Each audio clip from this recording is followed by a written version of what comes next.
UPSC medium for all India services Hindi channel में आपका स्वागत है। आज इस वीडियो के माध्यम से आपको इतिहास में सबसे पुरानी सभ्यता के विषय में कुछ महत्वपूर्ण बातें बताई जाएंगी जो कि यूपीएससी एस्पिरेंट्स को एग्जाम में इस टॉपिक से पूछे गए किसी भी सवाल का उत्तर देने हेतु सक्षम बना सके। अतः वीडियो को आखिर तक देखें। यूपीएससी एस्पिरेंट्स एक बात पर विशेष ध्यान रखें कि एग्जाम के लिए महत्वपूर्ण है रिविजन, इसलिए हमारे द्वारा यूपीएससी एग्जाम के प्रीलिम्स और मेंस पेपर्स के इन जैसे जरूरी विषयों पर छोटी छोटी वीडियोस जो कि सभी जरूरी जानकारियों से युक्त होंगी आपको प्रोवाइड कराई जाएंगी ताकि आप इनका कम समय में अधिक से अधिक बार रिवीजन कर सकें, इसलिए हमारे साथ बने रहे।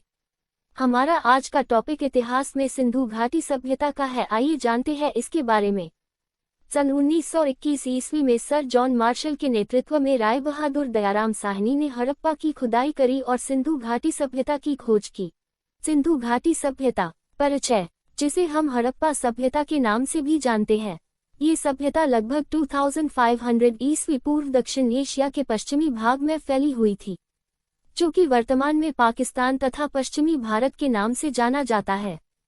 सिंधु घाटी सभ्यता मिस्र, मेसोपोटामिया, भारत और चीन की 4 सबसे बड़ी प्राचीन नगरीय सभ्यताओं से भी अधिक उन्नत थी। 1920 में भारतीय पुरातत्व विभाग द्वारा किए गए सिंधु घाटी के उत्खनन से प्राप्त अवशेषों से हड़प्पा तथा मोहनजोदड़ो जैसे 2 प्राचीन नगरों की खोज हुई। भारतीय पुरातत्व विभाग के तत्कालीन डायरेक्टर जनरल जॉन मार्शल ने सन 1924 में सिंधु घाटी में एक नई सभ्यता की खोज की घोषणा की। सिंधु घाटी सभ्यता के चरण। प्रारंभिक हड़प्पाई चरण हाकरा चरण से संबंधित है, जिसे घग्गर हाकरा नदी घाटी में चिन्हित किया गया है। हड़प्पाई लिपि का प्रथम उदाहरण लगभग 3000 ईसा पूर्व के समय का मिलता है। इस चरण की विशेषताएं एक केंद्रीय इकाई का होना तथा बढ़ते हुए नगरीय गुण थे। व्यापार क्षेत्र विकसित हो चुका था और खेती के साक्ष्य भी मिले हैं। उस समय मटर, तिल, खजूर, रुई आदि की खेती होती थी। कोडीजी नामक स्थान परिपक्व हड़प्पाई सभ्यता के चरण को प्रदर्शित करता है। 2600 बीसी तक सिंधु घाटी सभ्यता अपनी परिपक्व अवस्था में प्रवेश कर चुकी थी। परिपक्व हड़प्पाई सभ्यता के आने तक प्रारंभिक हड़प्पाई सभ्यता बड़े बड़े नगरीय केंद्रों में परिवर्तित हो चुकी थी, जैसे हड़प्पा और मोहनजोदड़ो वर्तमान पाकिस्तान में तथा लोथल जो कि वर्तमान में भारत के गुजरात राज्य में स्थित है। सिंधु घाटी सभ्यता के क्रमिक पतन का आरंभ 1800 बीसी से माना जाता है। 1700 ईसा पूर्व तक आते आते हड़प्पा सभ्यता के कई शहर समाप्त हो चुके थे, परंतु प्राचीन सिंधु घाटी सभ्यता के बाद की संस्कृतियों में भी इसके तत्व देखे जा सकते हैं। कुछ पुरातात्विक आंकड़ों के अनुसार उत्तर हड़प्पा काल का अंतिम समय 1000 बीसी 900 बीसी तक बताया गया है। सिंधु घाटी सभ्यता की नगरीय योजना और विन्यास। यह इस सभ्यता में एक बहुत महत्व का जानने योग्य विषय है, क्योंकि हड़प्पाई सभ्यता अपनी नगरीय योजना प्रणाली के लिए जानी जाती है। मोहनजोदड़ो और हड़प्पा के नगरों में अपने अपने दुर्ग थे जो नगर से कुछ ऊंचाई पर स्थित होते थे, जिसमें अनुमानतः उच्च वर्ग के लोग निवास करते थे। दुर्ग से नीचे सामान्यतः ईंटों से निर्मित नगर होते थे, जिनमें सामान्य लोग निवास करते थे।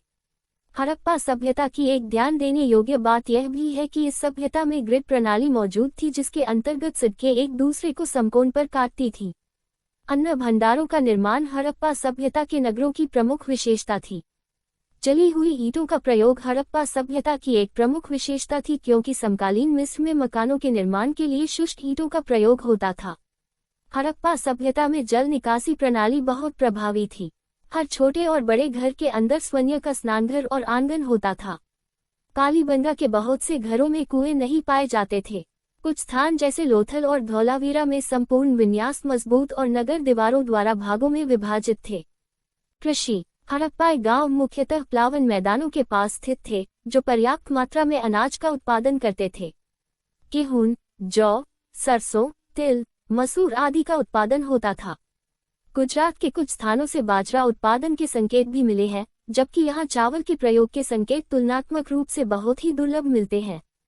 सिंधु सभ्यता के मनुष्यों ने सर्वप्रथम कपास की खेती प्रारंभ की थी। वास्तविक कृषि परंपराओं को पुनर्निर्मित करना कठिन होता है, क्योंकि कृषि की प्रधानता का मापन इसके अनाज उत्पादन क्षमता के आधार पर किया जाता है। मोहरों और टेराकोटा की मूर्तियों पर सांड के चित्र मिले हैं तथा पुरातात्विक खुदाई से बैलों से जुते हुए खेत के साक्ष्य मिले हैं। हड़प्पा सभ्यता के अधिकतम स्थान। अर्ध शुष्क क्षेत्रों में मिले हैं, जहां खेती के लिए सिंचाई की आवश्यकता होती है। नहरों के अवशेष हड़प्पा स्थल चोरतुगई अफगानिस्तान में पाए गए हैं, लेकिन पंजाब और सिंध में नहीं। हड़प्पाई लोग कृषि के साथ साथ बड़े पैमाने पर पशुपालन भी करते थे।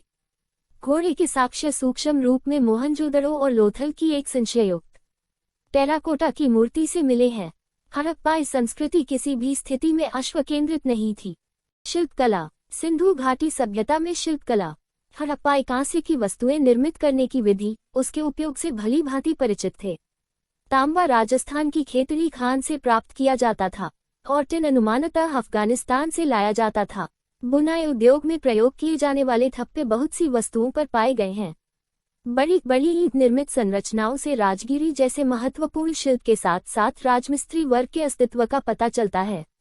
हड़प्पाई नाव बनाने की विधि, मनका बनाने की विधि, मुहरे बनाने की विधि से भली भांति परिचित थे।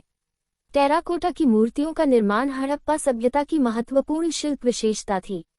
जौहरी वर्ग सोने, चांदी और कीमती पत्थरों से आभूषणों का निर्माण करते थे। मिट्टी के बर्तन बनाने की विधि पुनर्तः प्रचलन में थी। हड़प्पा वासियों की स्वयं की विशेष बर्तन बनाने की विधियां थीं। हड़प्पाई लोग चमकदार बर्तनों का निर्माण करते थे।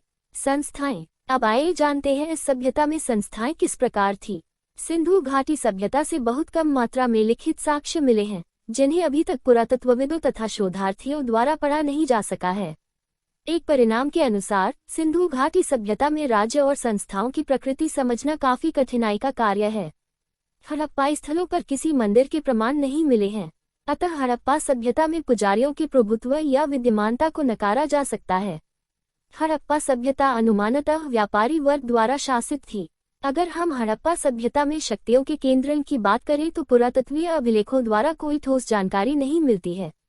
कुछ पुरातत्वविदों की राय में हड़प्पा सभ्यता में कोई शासक वर्ग नहीं था तथा समाज के हर व्यक्ति को समान दर्जा प्राप्त था। कुछ पुरातत्वविदों की राय में हड़प्पा सभ्यता में कई शासक वर्ग मौजूद थे, जो विभिन्न हड़प्पाई शहरों में शासन करते थे। सिंधु घाटी सभ्यता में धर्म। टेराकोटा की लघुमूर्तियों पर एक महिला का चित्र पाया गया है। इनमें से एक लघुमूर्ति में महिला के गर्भ से उगते हुए पौधे को दर्शाया गया है। हड़प्पाई पृथ्वी को उर्वरता की देवी मानते थे और पृथ्वी की पूजा उसी तरह करते थे जिस प्रकार मिस्र के लोग नील नदी की पूजा देवी के रूप में करते थे।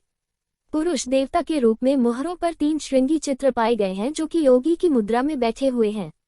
देवता के एक तरफ हाथी, एक तरफ बाघ, एक तरफ गेंडा तथा उनके सिंहासन के पीछे भैंसा का चित्र बनाया गया है। उनके पैरों के पास 2 हिरणों के चित्र है। चित्रित भगवान की मूर्ति को पशुपतिनाथ महादेव की संज्ञा दी गई है। सिंधु घाटी सभ्यता के लोग वृक्षों तथा पशुओं की पूजा किया करते थे।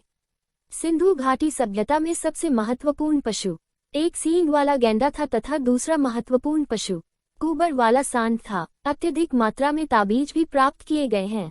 सिंधु घाटी सभ्यता का पतन। सिंधु घाटी सभ्यता का लगभग 1800 BC में पतन हो गया था, परंतु उसके पतन के कारण अभी भी विवादित है। एक सिद्धांत ये कहता है कि इंडो यूरोपियन जनजातियों जैसे आर्यों ने सिंधु घाटी सभ्यता पर आक्रमण कर दिया तथा उसे हरा दिया। सिंधु घाटी सभ्यता के बाद की संस्कृतियों में ऐसे कई तत्व पाए गए जिनसे ये सिद्ध होता है कि यह सभ्यता आक्रमण के कारण एकदम विलुप्त नहीं हुई थी। दूसरी तरफ से बहुत से पुरातत्वविद सिंधु घाटी सभ्यता के पतन का कारण प्रकृति जन्य मानते हैं। प्राकृतिक कारण भूगर्भीय और जलवायु संबंधी हो सकते हैं। ये भी कहा जाता है कि सिंधु घाटी सभ्यता के क्षेत्र में अत्यधिक विवर्तनिकी विक्षोभों की उत्पत्ति हुई, जिसके कारण अत्यधिक मात्रा में भूकंपों की उत्पत्ति हुई। एक प्राकृतिक कारण वर्षण प्रतिमान का बदलाव भी हो सकता है। एक अन्य कारण यह भी हो सकता है कि नदियों द्वारा अपना मार्ग बदलने के कारण खाद्य उत्पादन क्षेत्रों में बाढ़ गई हो। इन प्राकृतिक आपदाओं को सिंधु घाटी सभ्यता के पतन का मंद गति से हुआ, परंतु निश्चित कारण माना गया है। इस वीडियो के माध्यम से दी गई इतिहास के महत्वपूर्ण विषय सिंधु घाटी सभ्यता की जानकारी यदि पसंद आई हो तो यूपीएससी एग्जाम के अन्य विषयों से संबंधित और वीडियोस को देखने के लिए कृपया चैनल को सब्सक्राइब करें। चैनल का उद्देश्य एग्जाम के सिलेबस से रिलेटेड विभिन्न टॉपिक्स पर एस्पिरेंट्स को फ्री क्लासेज उपलब्ध कराना है, अतः चैनल से जुड़कर हमारे इस प्रयास को सफल बनाएं। वीडियो को अंत तक देखने के लिए आपका धन्यवाद। Please like, share and subscribe.